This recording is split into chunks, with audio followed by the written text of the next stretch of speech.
ओम श्री परमात्मने नमः।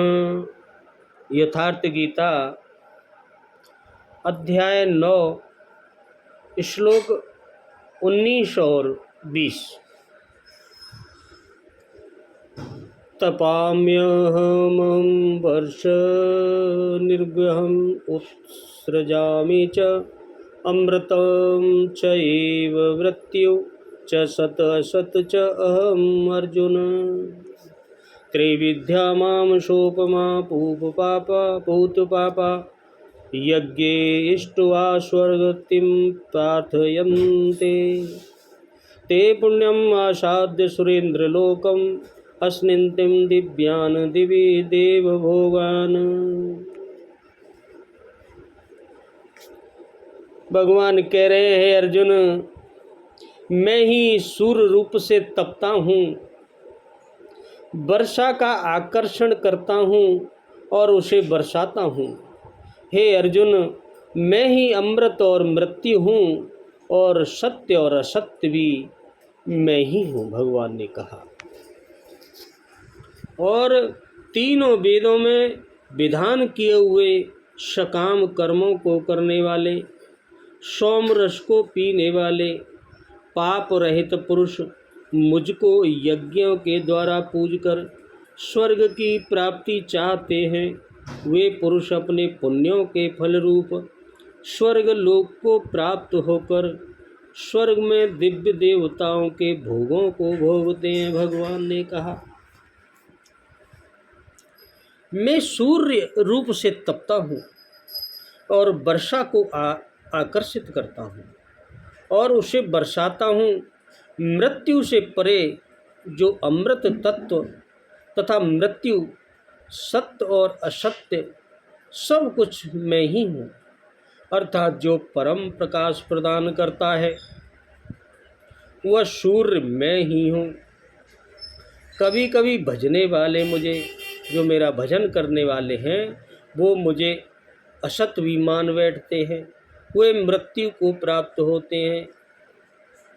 और आगे कहते हैं भगवान, आराधना विद्या के तीनों अंग जैसे श्रिक, शाम और यज, अर्थात प्रार्थना, समत्व की प्रक्रिया और यजन का आचरण करने वाले, सोम अर्थात चंद्रमा के क्षीण प्रकाश को पाने वाले, पाप से मुक्त होकर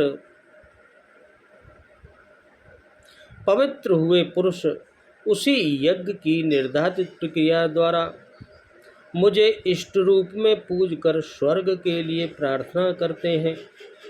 यही असत कामना है, इससे वे मृत्यु को प्राप्त होते हैं, उनका पुनर्जन्म होता है। जैसा पिछले श्लोक में योगेश्वर ने बताया, वे पूजते मुझे ही हैं, उसी निर्धारित विधि से पूजते हैं, किंतु बदले में स्वर्ग की याचना करते हैं। वे पुरुष अपने पुण्य के फलस्वरूप इंद्रलोक को प्राप्त होकर स्वर्ग में देवताओं के दिव्य भोग भोगते हैं, अर्थात वह भोग भी मैं ही उन्हें देता हूँ, भगवान ने कहा।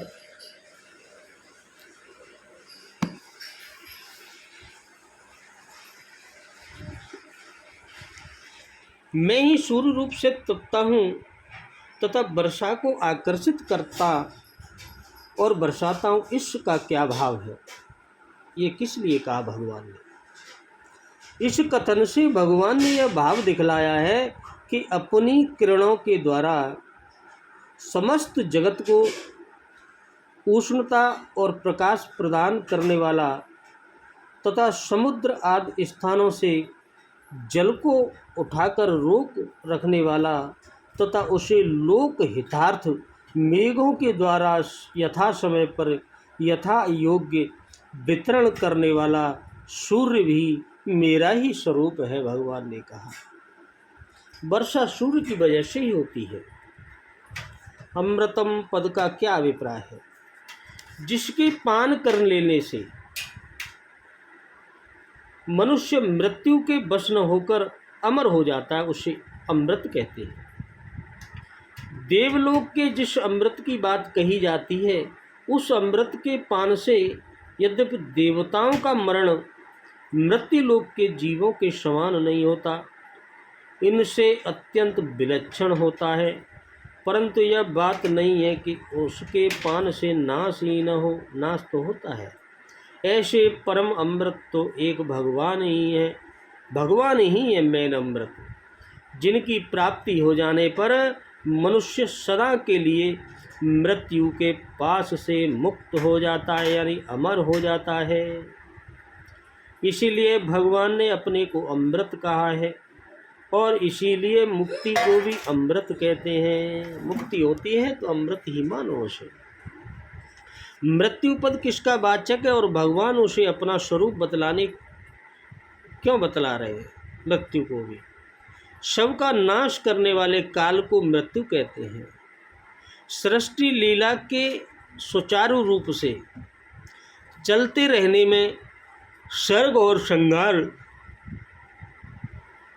दोनों की परम आवश्यकता है और ये दोनों ही कार्य लीला में भगवान करते हैं, भगवान ही करते हैं। वे ही यथा समय पर लोकों का संहार करने के लिए महाकाल रूप धारण किए रहते हैं। भगवान ने स्वयं कहा है कि मैं लोकों को क्षय करने के लिए बढ़ा हुआ महाकाल हूँ, मतलब मैं ही काल हूँ, भगवान ने कहा। इसीलिए भगवान ने मृत्यु को अपना स्वरूप बतलाया है। मृत्यु भी भगवान ही है, उन्हीं की इच्छा से होता है। सत और असत पद किनके वाचक हैं और उनको अपना स्वरूप बतलाने का क्या अभाव है?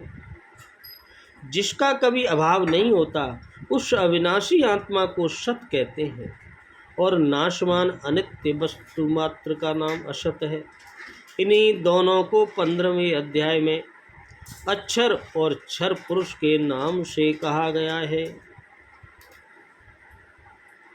ये दोनों ही भगवान की परा और अपरा प्रकृति हैं और वे प्रकृतियां भगवान से अभिन्न हैं।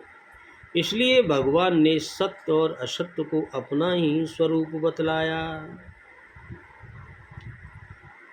13वें से 15वें श्लोक तक अपने सगुण निगुण और विराट स्वरूप की उपासना का वर्णन करके भगवान ने 19वें श्लोक तक समस्त विश्व को अपना स्वरूप बतलाया। जो कुछ दिख रहा है वो मेरा ही स्वरूप है।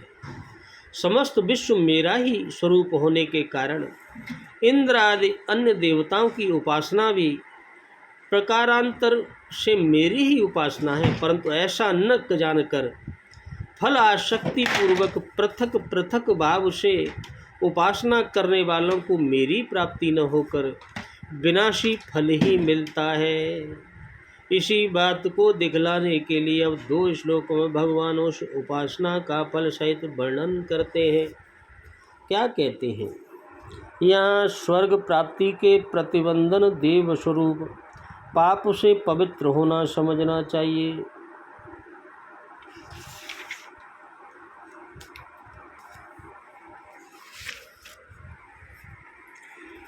त्रिवेद्य, सोपमा और पूत पापा, इन तीनों पदों का क्या भाव है? ये किस श्रेणी के मनुष्य के लिए है? ऋग, यज और सामवेद, इन तीनों वेदों को वेद त्रयी अथवा त्रिविद्या कहते हैं। इन तीनों वेदों में वर्णित नाना प्रकार के यज्ञों की विधि है और उनके फल में श्रद्धा प्रेम रखने वाले एवं उसके अनुसार सकाम कर्म करने वाले मनुष्यों को त्रैविद्य कहते हैं। यज्ञों में सोमलता के रसपान की जो विधि बतलाई गई है उस विधि से सोमलता के रसपान करने वालों को सोमपा कहते हैं। उपयुक्त वेदोक्त कर्मों का विधि पूर्वक अनुष्ठान करने से जिनके स्वर्ग प्राप्ति में प्रतिबंधक रूप पाप नष्ट हो गए हैं उनको पूत पाप कहते हैं। ये तीनों विशेषण ऐसी श्रेणी के मनुष्यों के लिए है जो भगवान की सर्वरूपता से अनभिज्ञ हैं और वेदोक्त कर्मकांड पर प्रेम और श्रद्धा रखकर पाप कर्मों से बचते हुए सकाम भाव से यज्ञ आदि कर्मों का विधि पूर्वक अनुष्ठान किया करते हैं। पूत पाप से यदि अर्थ मान लिया जाए कि जिनके समस्त पाप सर्वथा धुल गए हुए पूत पाप हैं तो क्या हानि है। अगले श्लोक में पुण्यों का क्षय होने पर उनका पुनः मृत्यु लोक में लौट आना बतलाया गया है। यदि उनके सभी पाप सर्वथा नष्ट हो गए होते तो पुण्य कर्मों के क्षय होने पर उसी क्षण उनकी मुक्ति हो जानी चाहिए थी। जब पाप पुण्य दोनों ही का अभाव हो गया तो फिर जन्म में कोई कारण ही नहीं रह गया, फिर जन्म क्यों होता है। ऐसी अवस्था में पुनरागमन का प्रश्न ही नहीं उठना चाहिए था, परंतु उनका पुनरागमन होता है। इसीलिए जैसा अर्थ किया गया वही ठीक है। यहाँ माम पद किनका वाचक है, उनको यज्ञों द्वारा पूजना क्या है। यहाँ माम पद भगवान के अंगभूत इंद्रादि देवताओं का वाचक है। शास्त्र विधि के अनुसार श्रद्धा पूर्वक यज्ञ और पूजा आदि के द्वारा भिन्न भिन्न देवताओं का पूजन करना ही मुझको यज्ञों द्वारा पूजना, यही भगवान के इस कथन का यह भाव है कि इंद्रादि देव मेरे ही अंगभूत होने से उनका पूजन भी प्रकांतर से मेरा ही पूजन है। किंतु अज्ञानवश काम मनुष्य इस तत्व को नहीं समझते, इसलिए उनको मेरी प्राप्ति नहीं होती। स्वर्गति पद किसका वाचक है, उसके लिए प्रार्थना करना क्या है। स्वर्ग की प्राप्ति को स्वर्गति कहते हैं। उपर्युक्त देव विहित कर्मों द्वारा देवताओं का पूजन करके उनसे स्वर्ग प्राप्ति की याचना करना ही उसके लिए प्रार्थना करना है। पुण्यम विशेषण सहित सुरेंद्र लोकम पद किस लोक को क्षय करने को लक्ष्य करने को कहा गया है और वहाँ देवताओं के दिव्य भोगों का भोगना क्या है। भगवान कहते हैं यज्ञ आदि पुण्य कर्मों के फलरूप में प्राप्त होने वाले इंद्रलोक से लेकर ब्रह्मलोक पर्यंत जितने भी लोक हैं उन सब को लक्ष्य करके यहाँ पुण्यम विशेषण सहित सुरेंद्र लोकम पद का प्रयोग किया है। अतः सुरेंद्र लोकम पद इंद्रलोक का वाचक होते हुए भी उसे उपर्युक्त सभी लोकों का वाचक समझना चाहिए। अपने अपने पुण्य कर्म अनुसार उन लोकों में जाकर जो मनुष्य लोक में नहीं मिल सकते, ऐसे तेजोमय और विलक्षण देव भोगों का मन और इंद्रियों द्वारा भोग करना ही देवताओं के दिव्य भोगों को भोगना है। भगवान बोलो राधे राधे, जय जय श्री कृष्ण।